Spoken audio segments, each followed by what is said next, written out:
Once upon a time, in a remote village, people were separated by a powerful and dangerous river that flowed through the heart of their land. The water was so strong that it kept the villagers isolated from the outside world, making every journey across a terrifying gamble for their lives. Every day, the people looked at the horizon, dreaming of a bridge that could finally unite them with the rest of the world beyond. They tried to cross using thin, fragile rafts, but the river was often too cruel, leaving the villagers in a constant state of fear. The community shared a single, great ambition: to build a bridge of stone and wood that would withstand the test of time and water. They had a special friend named Baru, a giant elephant with a heart as big as his body, who lived nearby in the lush forest. Baru was not just an animal. He was a silent guardian who understood the struggles and the hopes of the people he called his family. Seeing their plight, Baru decided to dedicate his incredible strength to help them achieve their dream of building the bridge that they so desired. For many years, Baru worked tirelessly without a single complaint, dragging heavy timber from the deep forest to the edges of the construction site. He became the main force behind the project, moving weights that 10 men could not lift, all for the sake of the village's future. Under the scorching sun and through the dusty air, the elephant's devotion never wavered as he built the foundation of their hope and dreams. The people hailed him as a hero, shouting his name with joy whenever a new section of the bridge was successfully secured in the water. Children would run to him with treats, and Baru would gently take the fruit with his trunk, his eyes crinkling with a sense of happiness. At that time, it seemed like the love between the villagers and the elephant was unbreakable, built on a foundation of gratitude and hard work. The bridge grew longer and stronger every day, a testament to Baru's power and the villagers' vision for a more connected and prosperous life.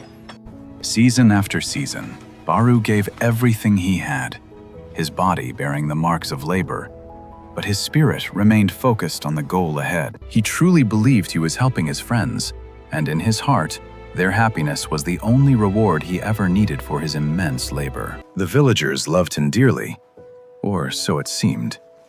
But perhaps they only loved the convenience and the progress that his strength provided them. One afternoon, the sky turned a bruised purple as a massive storm rolled in, threatening the hard work they had put in for years. The ground became a treacherous marsh, and the river began to swell, clawing at the wooden pillars with a newfound and terrifying ferocity. Even in the storm, the villagers urged Baru to continue, needing one last giant stone to be placed to secure the entire bridge structure. His massive feet struggled to find grip on the slick earth, and his muscles trembled with an exhaustion that he had never felt before. He pushed with all his might, but the years of constant labor had finally caught up to him, draining the last of his legendary strength. Suddenly, with a heavy thud, the giant collapsed. His legs gave out, and he fell into the cold mud, unable to hold the weight. The final stone rolled back, unfinished, as the rain continued to pour over the fallen hero, who could no longer move another single inch. The storm raged on, but Baru lay still, his breath coming in shallow gasps as the cold water soaked into his tired and aching skin. He was a giant at his limit, a creature who had given everything until there was nothing left to give for the people he loved. As the morning light broke through the clouds, it revealed a scene of failure and exhaustion that the village was not prepared to handle. The villagers gathered around the fallen Baru, but instead of bringing medicine or comfort, their eyes were cold and filled with bitter disappointment. They saw only the work that remained undone, forgetting the miles of logs and the years of service that Baru had already provided them. "Why have you stopped?" one man yelled, his voice full of venom. "We are so close, and now you decide to be lazy?" The crowd began to hiss and complain, their collective memory of his kindness vanishing in the face of a single moment of his weakness. One man, once a friend, threw a stick at Baru, calling him a useless eater who was no longer of any value to the village. Baru looked at them, his heart breaking more than his body. He couldn't believe the people he had served were now treating him like trash. They walked away, abandoning him in the mud, their gratitude proving to be as thin and temporary as the morning mist over the river. With a great effort, Baru forced himself to stand.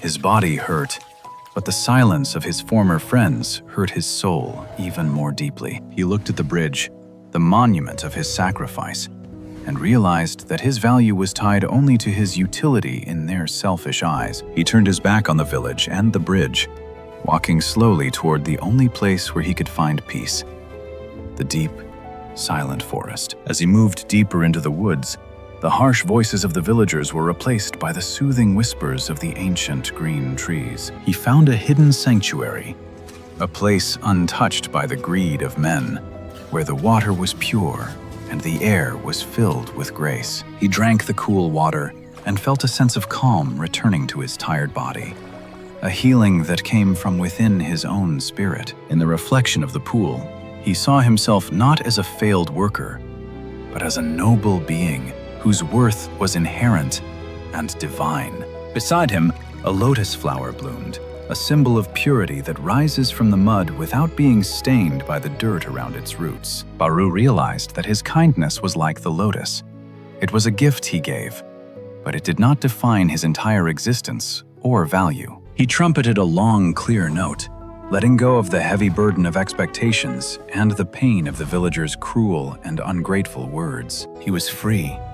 Free from the bridge, free from the demands of others, and finally, free to be kind to himself above all else. The bridge remained unfinished, a crumbling reminder that without genuine appreciation, the greatest efforts will eventually wither away into nothingness. Never let someone's ingratitude make you forget your own worth. Your kindness is a choice and a gift, not a debt you owe. Let's review some key words from this story.